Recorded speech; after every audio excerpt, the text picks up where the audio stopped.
Muy buenos días, tardes o noches. Nosotros presentaremos el efecto fotoeléctrico, un tema de física 2.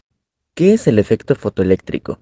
El efecto fotoeléctrico se puede entender de manera sencilla, como sigue si iluminamos una superficie metálica con un haz luminoso de frecuencia apropiada. Por ejemplo, si se ilumina un sodio con luz a una frecuencia de aproximadamente 6 por 1014 sobre segundo, se emiten electrones de la superficie y esta emisión de electrones desde la superficie por la acción de la luz se denomina efecto fotoeléctrico. ¿A quién le interesa el efecto fotoeléctrico? Albert Einstein no estaba interesado en el efecto en sí, su teoría provocando serias críticas por la primera década del siglo pasado. Aún así, al final de la década de 1910, Einstein ya esperaba el premio Nobel, habiendo sido propuesto por varios físicos desde el inicio de la década, esperando este premio por sus trabajos acerca de relatividad, pero la Academia Sueca estaba confusa por las controversias causadas por esa teoría. El físico Osen propone que se le otorgue el premio por su trabajo sobre efecto fotoeléctrico, así recibiendo el premio efectivamente hasta 1922. ¿Quién descubrió el efecto fotoeléctrico? Se atribuye su descubrimiento a Henry Hertz en 1887, al tratar de probar la teoría de Maxwell sobre la radiación electromagnética de densidad ondulatoria, contradictoriamente, ya que la primera prueba experimental fue a favor de la teoría de Maxwell, pero a su vez esta abre el camino para los experimentos que muestran el carácter corpuscular de la luz. El experimento consiste en crear una chispa con una bobina de inducción y detectar los efectos de la radiación electromagnética emitida observando la distancia de la otra chispa entre las puntas de un alambre enrollado en forma de círculo y a cierta distancia del emisor. Para observar mejor la chispa en el receptor, Hertz solía usar una cubierta oscura. Al hacer esto, nota que la chispa cambiaba de longitud y bajo ciertas condiciones desaparecía. Esto le permite concluir que la luz proveniente de la chispa emisora era la causa de este fenómeno. De hecho, con un prisma descompuso la luz del emisor y descubrió que la chispa en el emisor era más intensa al ser expuesta a la luz ultravioleta. Al año siguiente, Wilhelm Halbwechs repite el experimento con un arreglo más simple, investigando Halbwechs el efecto de radiación electromagnética sobre objetos cargados negativamente. Halbwechs clarifica el fenómeno, pero no da más explicaciones sobre las posibles causas y tampoco propone alguna explicación teórica. Aún así, el efecto fotoeléctrico también es llamado efecto Halbwechs. Una década después, J. J. Thomson probó que la luz ultravioleta en los experimentos sobre el efecto fotoeléctrico provocaba que las mismas partículas encontradas en los rayos catódicos fueran expulsadas de material, es decir, electrones. Ese mismo año, Philippe Lenard comenzó una serie de experimentos sistemáticos que permiten entender mejor ese fenómeno. Lenard, cargando una de las placas negativamente, agrega un potencial que tenía la función de oponerse al movimiento de los electrones fotoemitidos. El potencial de frenado, cuyo valor de umbral es la energía cinética máxima de los electrones fotoemitidos, encontró que esa energía máxima no dependía de la intensidad del haz luminoso incidente, pero sí dependía de su frecuencia. Esos hallazgos experimentales fueron la razón por la que Albert Einstein, en su trabajo de 1905, cita a Lenard. En 1905, a Lenard se le otorgó el premio Nobel en física por su trabajo sobre rayos catódicos, y se puede decir que los trabajos de Lenard le valen a Einstein el Nobel en 1921, pasando entonces Lenard a detestarle, incluso formando parte de la sociedad anti-Einstein. ¿Quién comprobó la teoría de Einstein? En 1912, Arthur Owens, William Richard y Carlos Taylor demostraron experimentalmente el crecimiento lineal con la frecuencia de la energía cinética de los electrones fotoemitidos, pero fue Robert Andrew quien midió en 1916 tanto la frecuencia de luz como la de la energía de los electrones emitidos y obtuvo un valor de la constante de Planck en buen acuerdo con el obtenido en experimentos de radiación de cuerpo negro. ¿Qué nos dicen los experimentos sobre el efecto electrónico? Consiste en dos placas metálicas paralelas dentro de una botella, a la que se le ha practicado vacío. Estas placas son conectadas a un amperímetro y a una batería con un potenciómetro. El experimento se lleva a cabo iluminando la superficie del cátodo y como resultado se mide una pequeña corriente eléctrica en el amperímetro. Posteriormente se varía el potencial entre las placas esquemático. para determinar el efecto fotoeléctrico. Básicamente, los experimentos muestran que la energía cinética de los fotoelectrones son independientes de la intensidad de la luz. La energía cinética máxima de los fotoelectrones depende solamente de la frecuencia o longitud de onda de la radiación incidente. La función de trabajo del material emisor determina la frecuencia de umbral de la luz que puede liberar a los electrones. El número de fotoelectrones liberados es proporcional a la intensidad de la luz. La teoría clásica del efecto fotoeléctrico establece tres hechos que son contradichos por los resultados experimentales. Primero, según esta teoría, la energía cinética de los fotoelectrones debería aumentar con la intensidad del haz luminoso, pero en realidad la energía máxima de los fotoelectrones, conocidos como Kmax, es independiente de la intensidad. Segundo, se esperaría que el efecto fotoeléctrico ocurriera para cualquier frecuencia de luz con suficiente intensidad, pero en la práctica existe una frecuencia de corte por debajo de la cual el efecto no ocurre para cada tipo de superficie material. Tercero, en la teoría clásica se supone que la energía luminosa se distribuye uniformemente sobre el frente de onda, pero esto no concuerda con la observación de que no se detecta un tiempo de retraso mensurable entre el inicio de la incidencia de la luz y la emisión del fotoelectrón. Esas discrepancias llevaron al replanteamiento de la teoría y al desarrollo de la mecánica cuántica.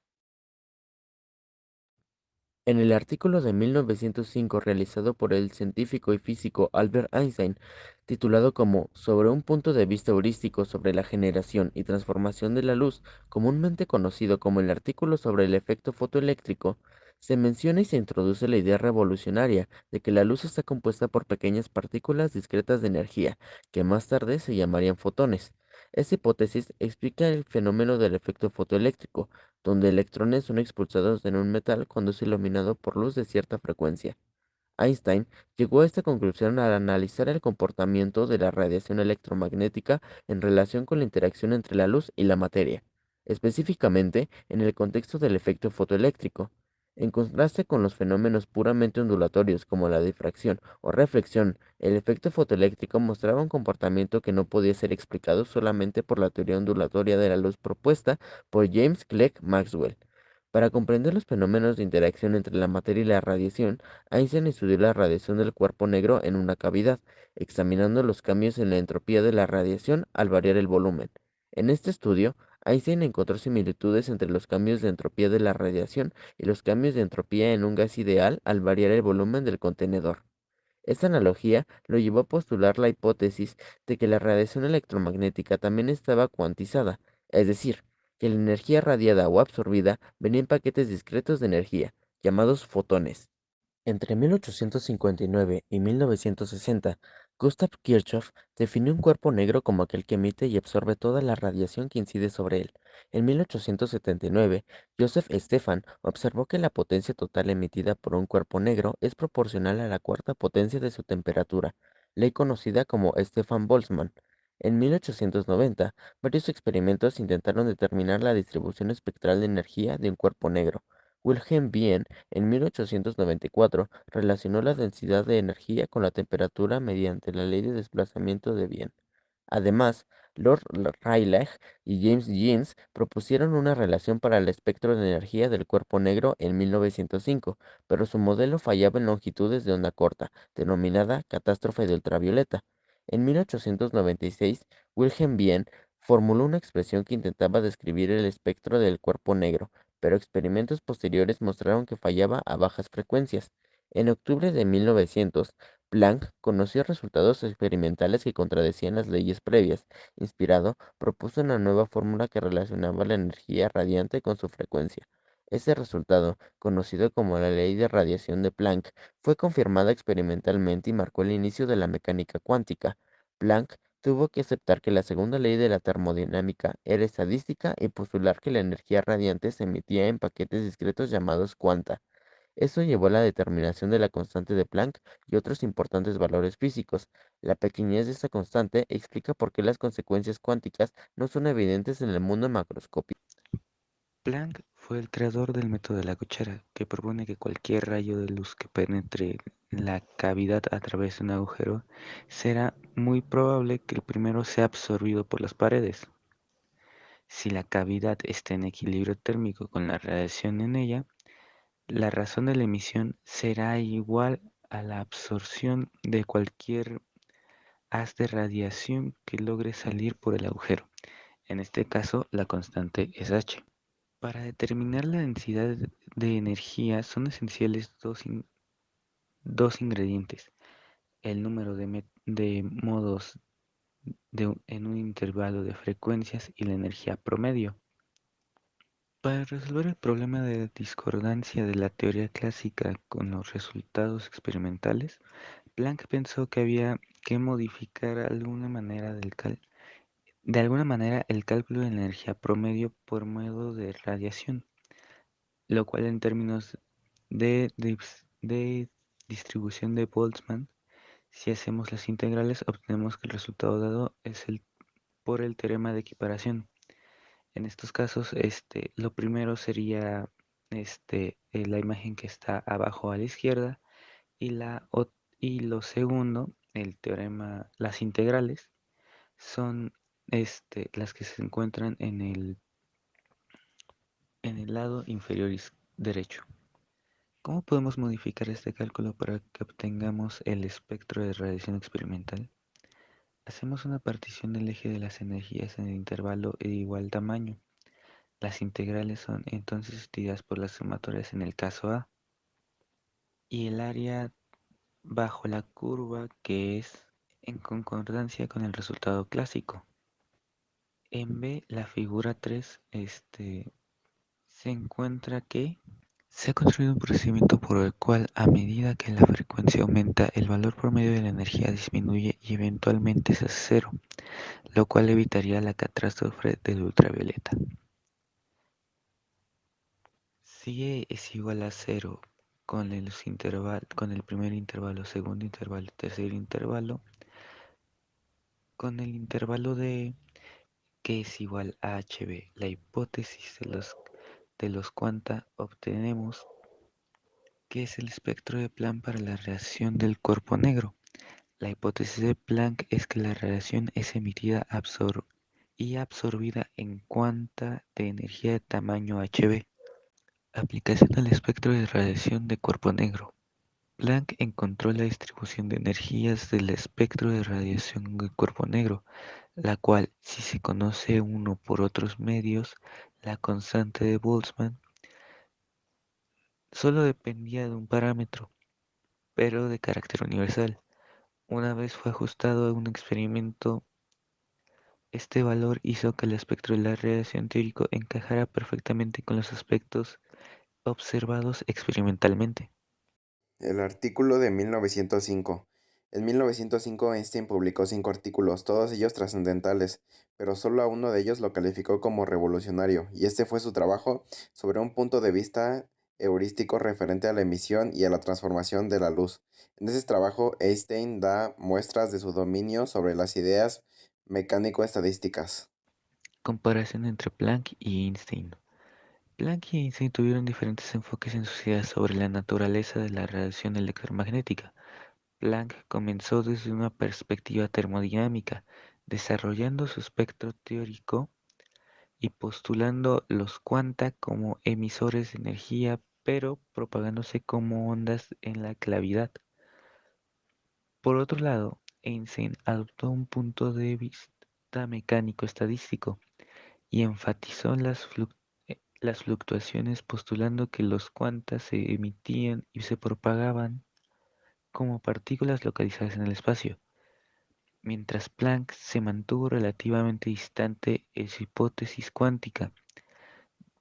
Después de su respuesta inicial, Einstein la exploró profundamente, aplicándola incluso a fenómenos ajenos al cuerpo negro, como el efecto fotoeléctrico. A pesar de sus diferentes enfoques, ambos científicos dejaron un legado significativo en la física.